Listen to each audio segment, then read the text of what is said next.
Hi, everyone. Hello. Let me just, I get a cordless mic and a clicker, so this is very new for me, so just excuse me. I was 3 years old when I committed my first crime, aided and abetted by my mother. I needed to use the bathroom while we were shopping, and there were 2 restrooms in the parking lot. So one said it had a sign saying whites only, and the other one had a sign saying non-whites only. It was 1978 in apartheid South Africa. Being non-white, I had to use the non-white restroom, but it turned out to be quite a mess. So my mom took me to the whites only restroom. So while I was washing my hands, there was this lady who came in and looked at my mom and said, "You're not supposed to be here." Well, my mom turned to her and asked her, "Who are you, the toilet police?"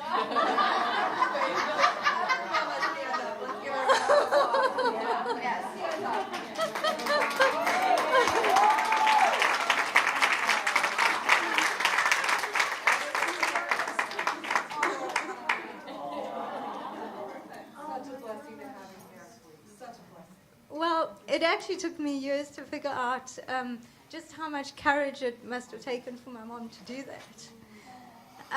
But if you asked me, where our organization started, the organization that my sister Shamima and I started to empower girls, Leave No Girl Behind International, well, it started during moments like these moments of inequality, where I knew something was wrong, but I couldn't quite express why at such a young age.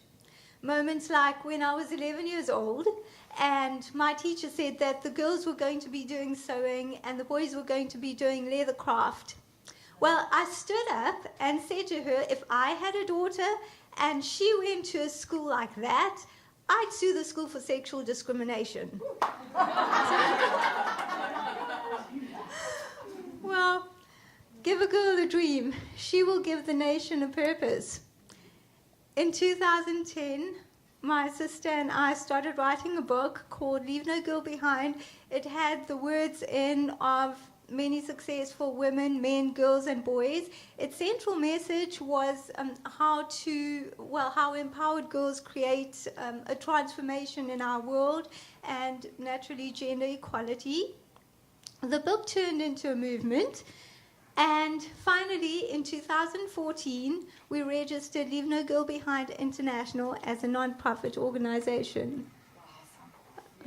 Okay, that's our logo. 2 X chromosomes holding up the world equals a girl holding up the world. So the purpose of our organization is to empower girls in the simplest, most effective way possible. We have different programs to do that. They can be done in person, via telephone or Skype, and even via email in places where the internet isn't readily accessible. We have 3 major programs: the LNGBI Leadership Program, the Discovering Me Program, and also the Girls Power Circles.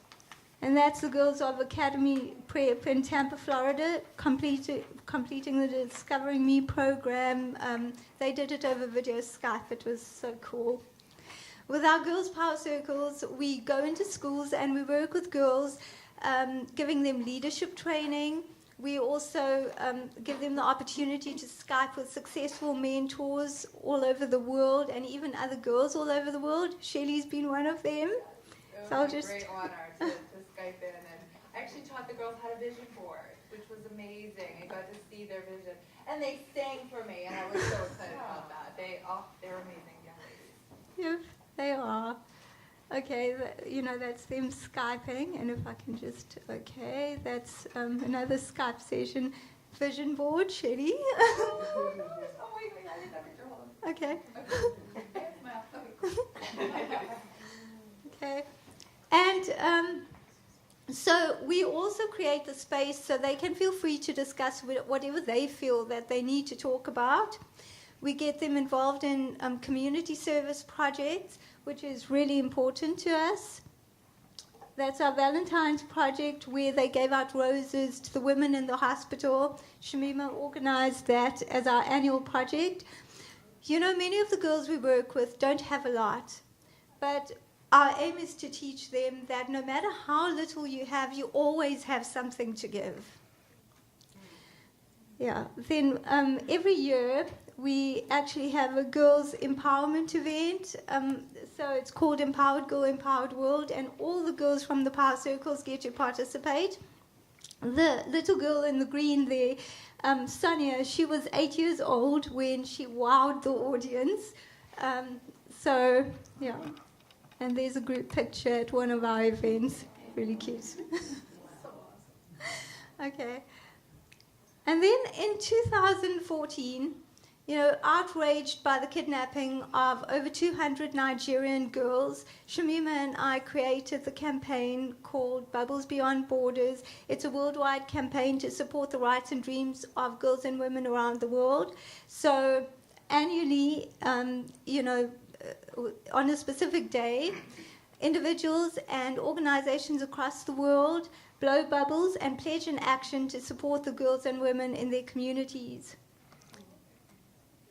Okay, if I can just get the next slide. Yeah, so this year, it's on the 20th of August. We'd love all of you to participate. That would be really cool.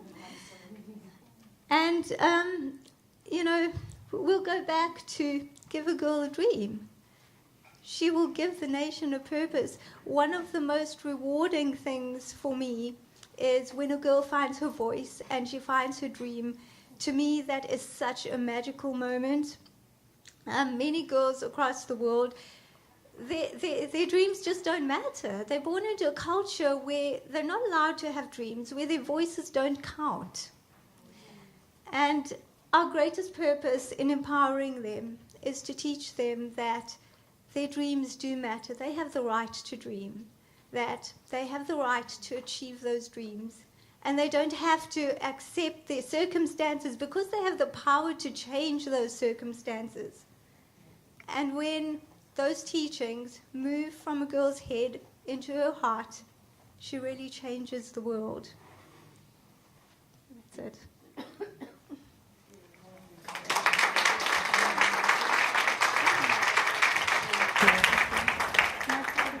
I would love if you would both come up. Shashima, come on up, honey. Come up, Mrs. Patel, come up. Came all the way from South Africa. Let me just tell you, yes, thank you. This is,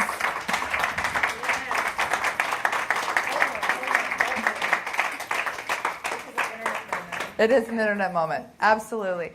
You guys can take a seat, but before they leave the stage, I want you to know just a little bit about what's going on with this amazing, incredible family that flew all the way here to inspire and to empower and to work with you. Do you mind if I tell just a little? Okay. Shashima is having some health issues. They came here, they're here for a month. They can no longer get the medicines that they need in Africa to sustain and keep Shashima living healthily. They need jobs here in the States to obtain their worker visa. So if you know people that have positions, please, it's on my heart. I think that this is going to happen. Just like when Sally Power was on my TV show and I said, look in that camera and we're going to get you that bigger space and you're going to get a bigger place, and you did. But this is the power group of women that I can look at and say, we need to get these women jobs here so that we can keep Shashima with us as long as God. I mean, you guys have a mission. You have a beautiful mission to help the women of the world and the young girls of the world. Wendy. Where do they live now? Where are they? We're in South Africa, in a town called Newcastle. But you're here. Oh, I see. Where are you here? We're going to New York on Sunday, and from there we're going to Montana. It's just a whole lot of different things. We have friends who can, maybe also brainstorm and help us.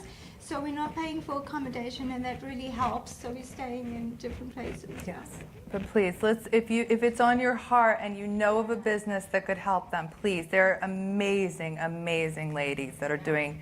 They're change agents, and we I just want to hug all three. And you're so tiny, I could do it.